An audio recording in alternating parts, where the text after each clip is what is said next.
Ya, entonces, el problema, el P1, básicamente es que suponga que en un laboratorio usted desea conocer S0, S0 y mu, es decir, los parámetros que conforman la ley de Bayerly. Recuerden que la ley de Bayerly básicamente nos dice dónde va a haber fracturamiento.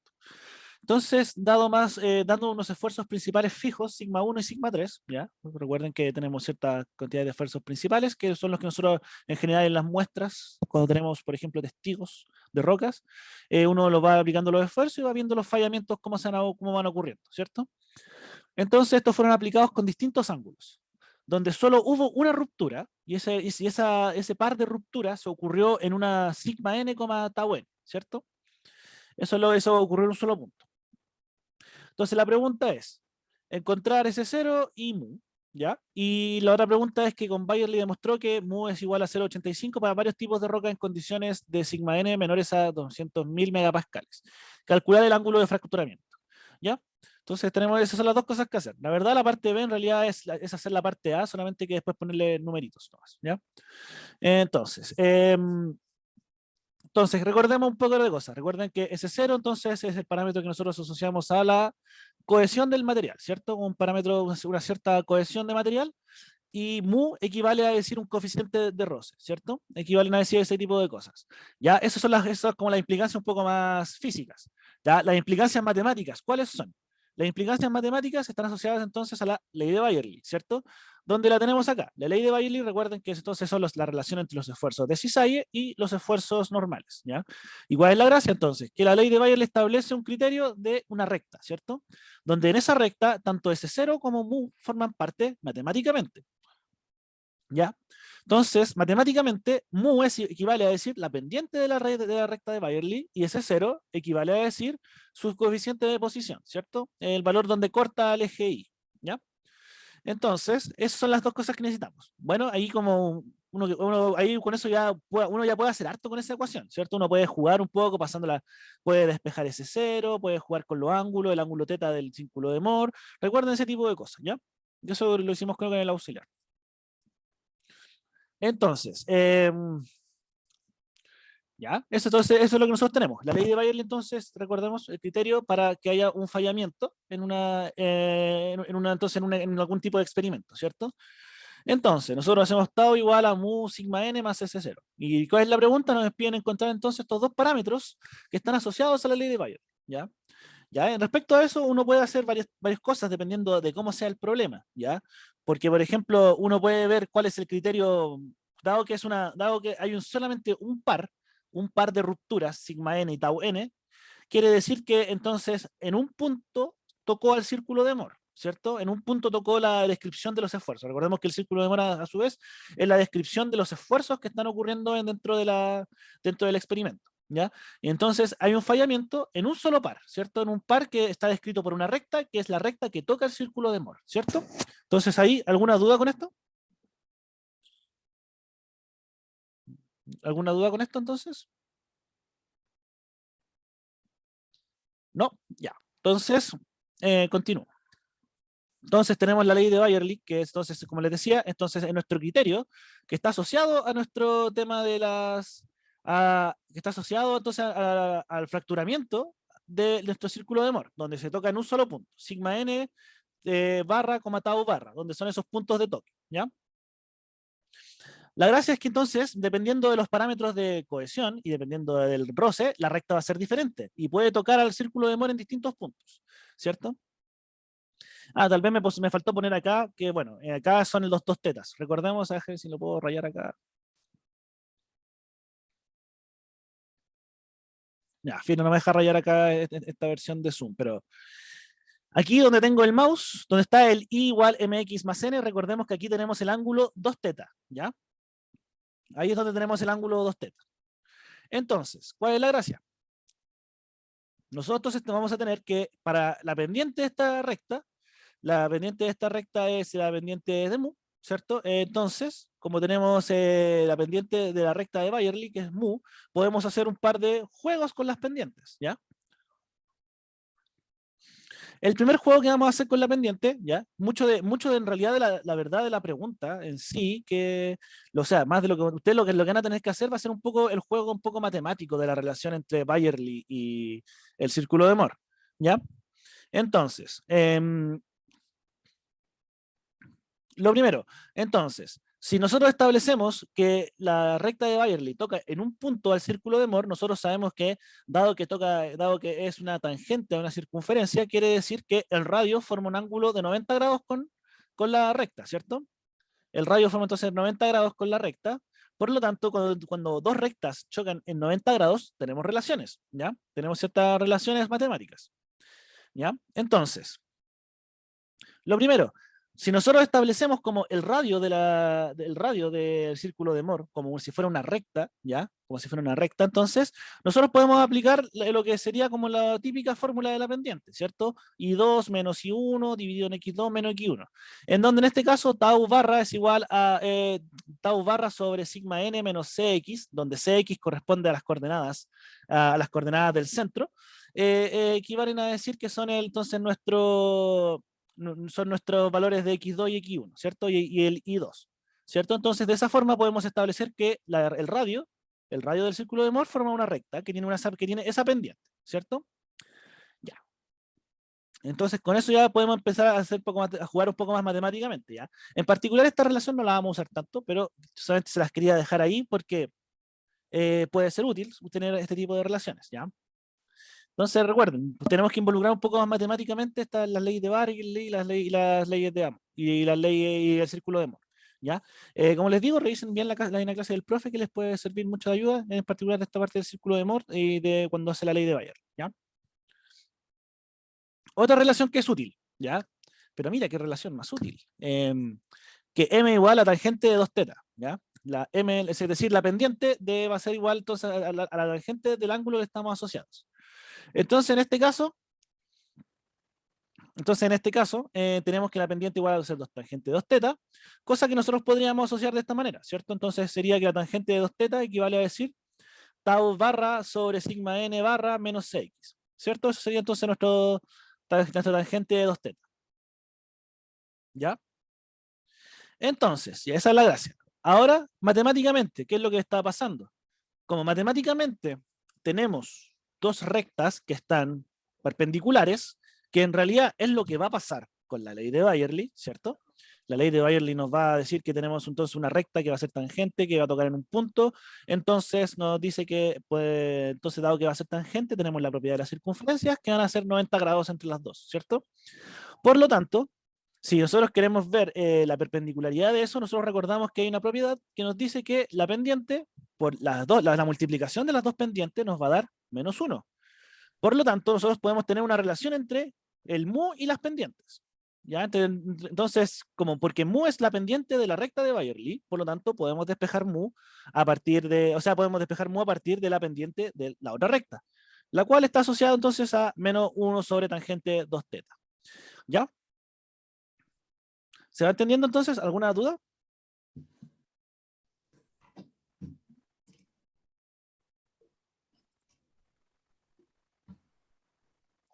¿Alguna duda hasta el momento? Todo bien. Ya, entonces sigamos. ¿Ya? Bueno, en este caso, más que el problema ya es relativamente corto, porque ahora podemos reemplazar ahora directamente con el mu igual a menos tangente de 2 teta, lo podemos reemplazar en nuestra recta de Bayerly. ¿Ya? Si se fijan, en realidad lo que estoy haciendo es como ver relaciones de geometría analítica y estoy colocando entonces las rectas. ¿Ya? Entonces esto es similar. Entonces, lo que voy a hacer es como un juego entre la misma ecuación de Bayerly y el círculo de Moore todo el rato. Y eso es lo que van a hacer, ustedes van a probar, ¿ya? Eso es lo que van a hacer ustedes durante el control, ¿ya? Ya, denme un segundo, que parece que algo pasó.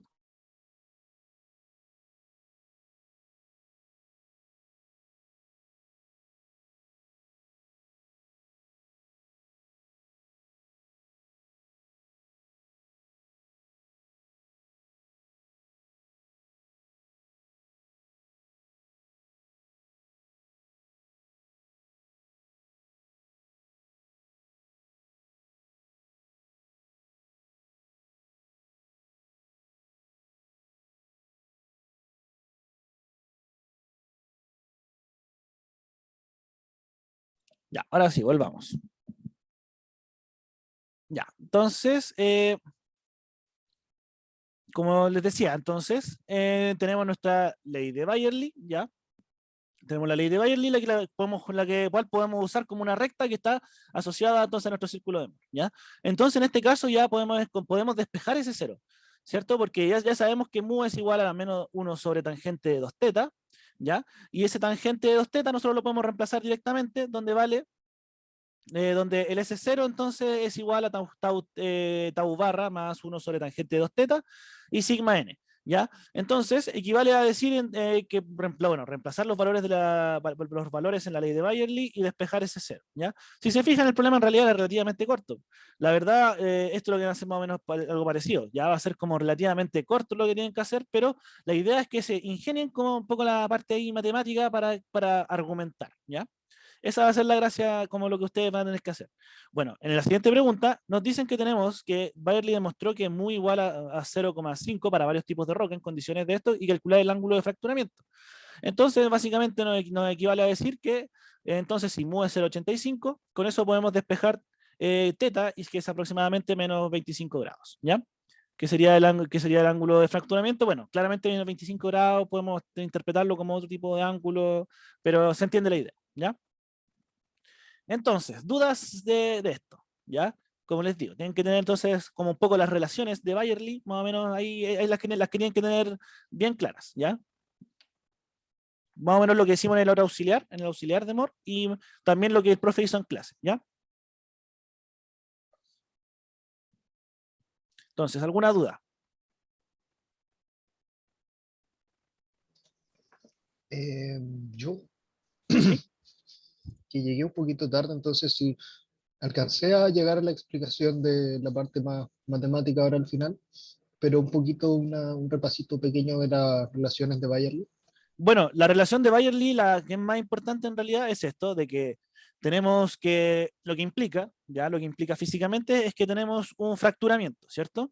Entonces, en ese fracturamiento, ¿cuál es la gracia? Entonces tenemos que esa recta, la recta que va a ser definida por el criterio de Bayerly, va a tocar en un punto al círculo de Moore, ¿ya? Eso es lo que nos interesa de Bayerly, ¿ya? Entonces uno puede preguntarse varias cosas ahí, como qué puede ser útil, qué podría ser eventualmente útil trabajar acá en la recta, porque en realidad cuáles son los parámetros que en general yo desconozco en esto, que son S0 y mu. Entonces tengo que ingeniármelas para ver qué implica matemáticamente, porque mu es la pendiente de la recta de Bayerly y S0 es el coeficiente de posición de la recta de Bayerly, ¿ya? Entonces ahí uno puede establecer ya un poco más el juego matemático para empezar a despejar, ¿ya? Esa es la gracia.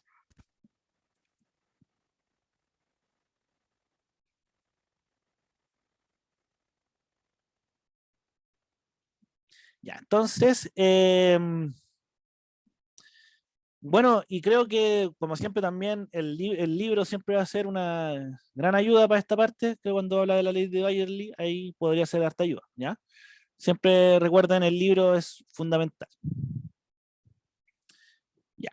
Eso respecto a esta parte de círculo de Moore, más que nada porque...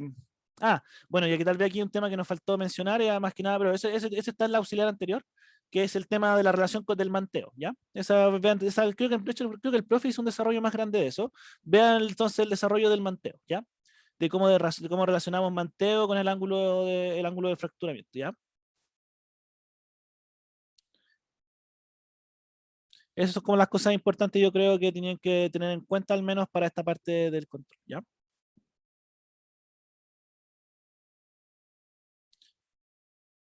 Ya, entonces, ¿alguna otra duda de esto?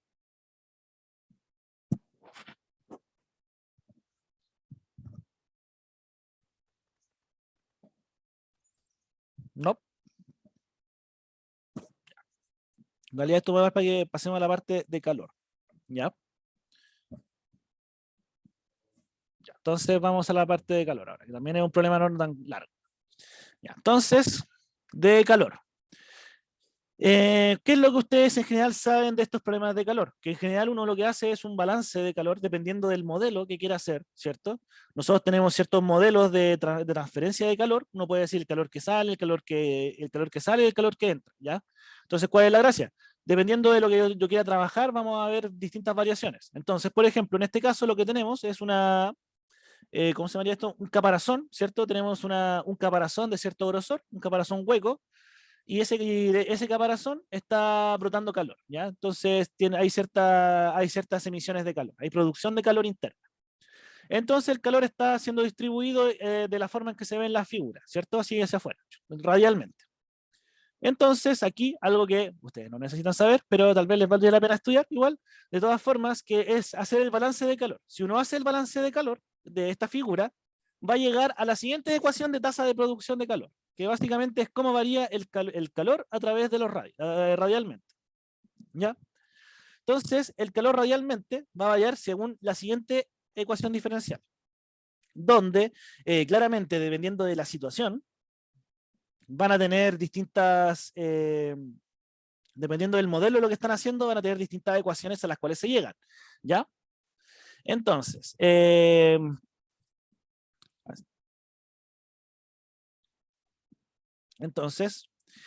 como decía, entonces tenemos nuestra tasa de producción de calor a través de un modelo, de un caparazón que tiene un cierto grosor, ¿cierto? Tiene un grosor R más delta R.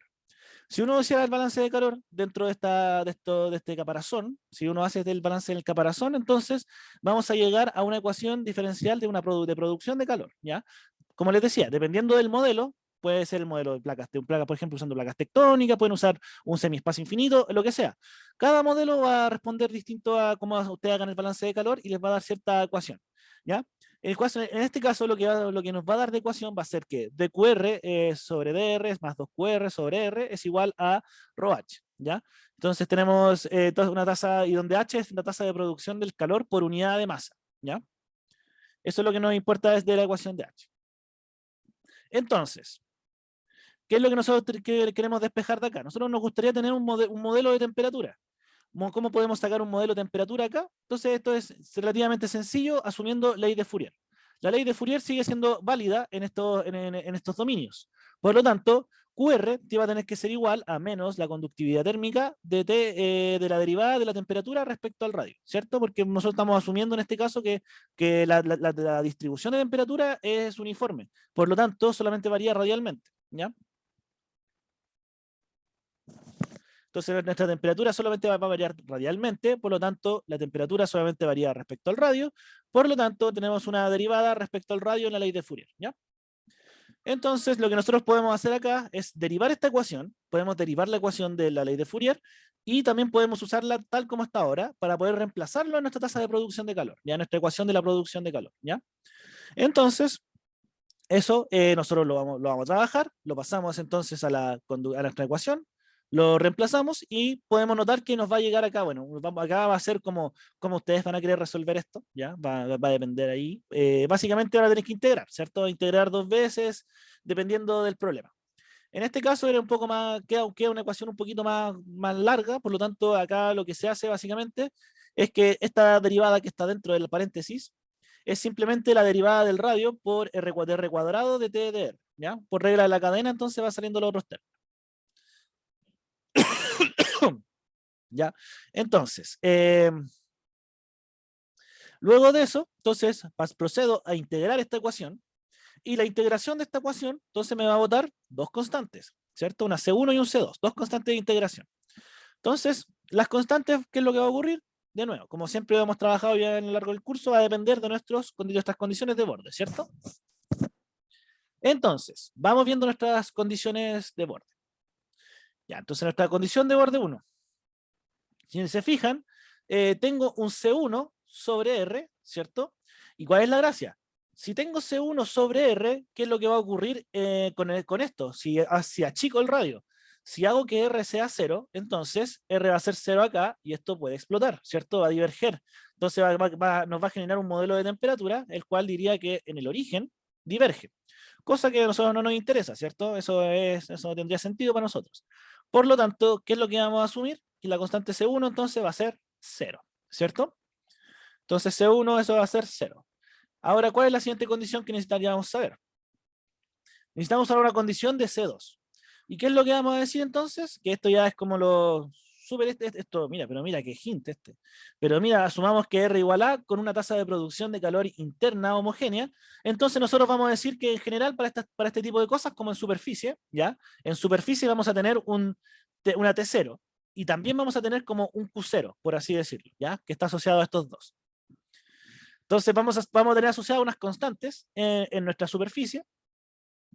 Por lo tanto, vamos a tener que T de R igual a va a ser igual a T0, ¿cierto? Y eso lo podemos usar para poder despejar entonces la otra constante.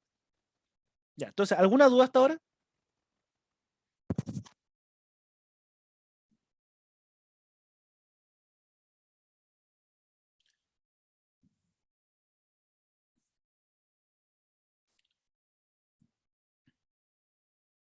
¿Alguna duda hasta ahora? ¿No? ¿Ninguna? Ya. Ya, entonces tenemos nuestro modelo de producción de calor, ¿ya? Lo que hicimos como resumen, entonces, modelo de producción de calor. Nuestro modelo de producción de calor, entonces, tiene asociado también otra ecuación que es súper importante, muy, muy importante, que es ley de Fourier. La ley de Fourier que relaciona entonces los flujos de calor con los modelos de temperatura. Podemos relacionar temperatura y calor utilizando la ley de Fourier, ¿cierto? Entonces, donde nos involucra hay una constante térmica. Entonces, a través de esa ley de Fourier, nosotros podemos utilizarla en nuestra ecuación de producción de nuestra tasa de producción de calor para poder despejarla, para poder despejar nuestro modelo de temperatura que varía a lo largo del radio, ¿ya? Entonces, con eso, ¿qué es lo que vamos a obtener? Entonces vamos a obtener nuestra temperatura en torno al radio, la cual nosotros podemos despejar utilizando las constantes.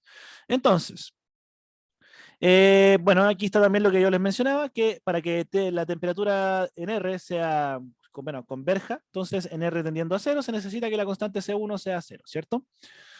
Con T de R igual T0, entonces podemos despejar la siguiente constante, la cual nos va a dar entonces C2 igual T0 más rho HA cuadrado, dividido en 6K. ¿Ya?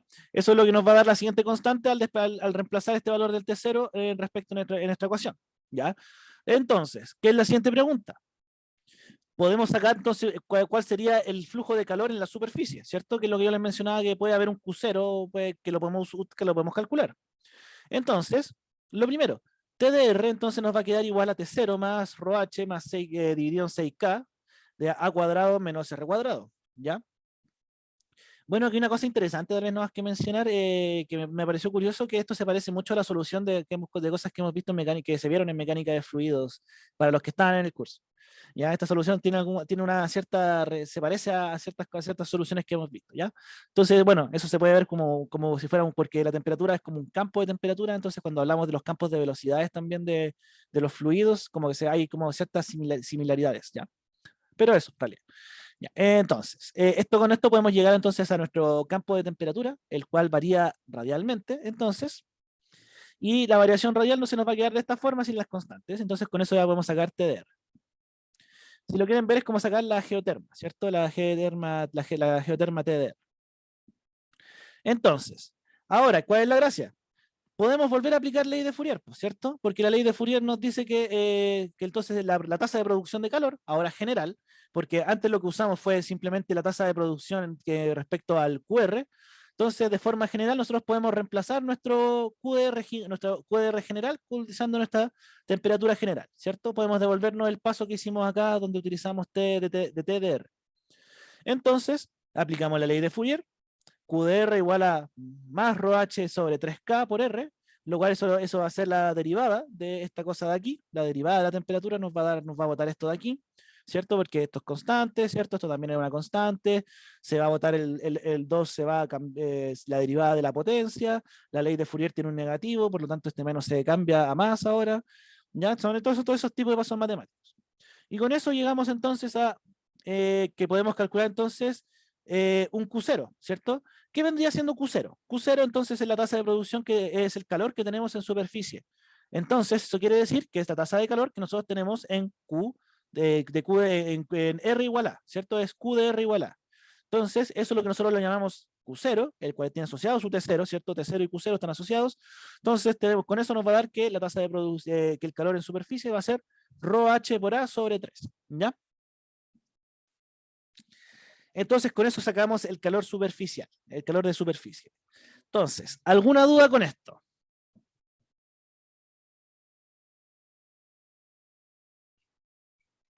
¿No? ¿Qué pasó con K al final? Con K pasó que la ley de Fourier tiene un K, por lo Ah, tanto se muere. Entonces nos queda sin dependencia de la conductividad térmica. Cosa que uno puede argumentar y puede decir, mira tú, qué interesante. Entonces, ¿alguna otra duda? Ya, la cosa es que ustedes tienen que, acá lo que tienen que aprender acá son estos pasos. Entonces, ¿qué es lo que me importa? La tasa de producción de calor, ¿ya? La tasa de producción de calor, eso va a depender de cómo yo haga el modelo de balance de calor, ¿cierto? Puede que contenga otras derivadas, puede que aparezcan otros términos, pero en este caso ustedes bueno, van a tener que hacer el mismo procedimiento, ¿cierto? El procedimiento en realidad, las leyes físicas que cumple esto no cambian, ¿cierto? Tenemos entonces la ley de Fourier, ¿cierto? Con la ley de Fourier podemos calcular entonces TDR, ¿cierto? Podemos calcular las temperaturas o dependiendo de lo que nos pregunten en realidad, de calcular las temperaturas, podemos jugar un poco con la ley de Fourier, podemos entonces sacar el calor en superficie, ¿cierto? Donde va a ser en R igual a. Entonces sabemos a partir de ciertas condiciones de borde que nos podrían dar eventualmente, que podemos sacarlas con algunas constantes, y que a partir entonces del modelo de temperaturas podríamos también sacar el modelo de calor, etcétera. ¿Ya? Entonces, más dudas o alguna duda de esto que no se haya entendido. Los escucho.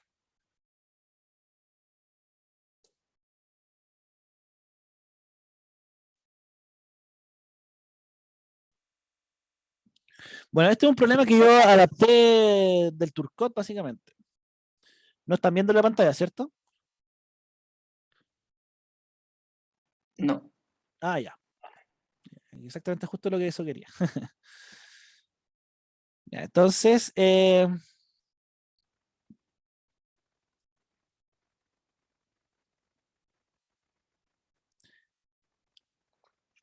¿alguna duda respecto a la materia de calor o, al tema de fractura, de fallamiento? Bueno, en este caso también lo que vale la pena mencionar, que estábamos utilizando como un supuesto que que la producción interna de calor era una distribución que era homogénea a través de que era consistente, homogénea a lo largo de la figura, ¿cierto? Entonces solamente variaba radialmente, ¿ya? Entonces también lo mismo, dependiendo de lo que en realidad tengan de modelo, eh, dependiendo del modelo de ecuación que podrían tener ustedes, van a tener, pueden distintos supuestos, ya dependiendo de lo que involucre, ¿ya? Por ejemplo, podría ser que involucre tanto cómo varía nuestra temperatura a lo largo a lo largo de ¿cómo se llama esto? A lo largo del tiempo, ¿cierto? Pero ahí nosotros tenemos ciertos supuestos que nos pueden ayudar harto, ¿ya?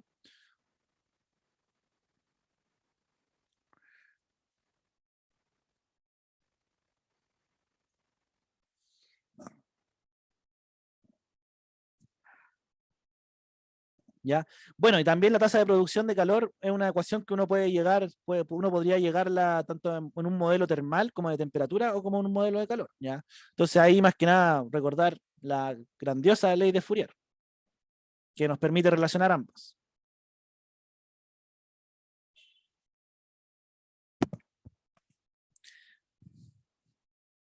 Ya. Entonces, alguna duda de esto? Porque, bueno, la verdad, de esta parte de calor me costó encontrar un problema. Así buscando problemas del Turcotte o en otro libro, no encontraba cosas muy interesantes, ¿ya? Este fue como el problema justo preciso que encontré súper bien en el Turcotte.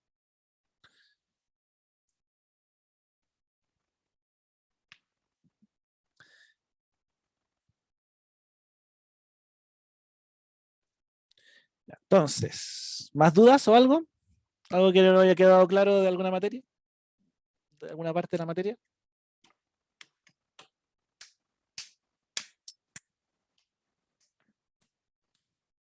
Entonces, si no hay más dudas, voy a pausar la grabación.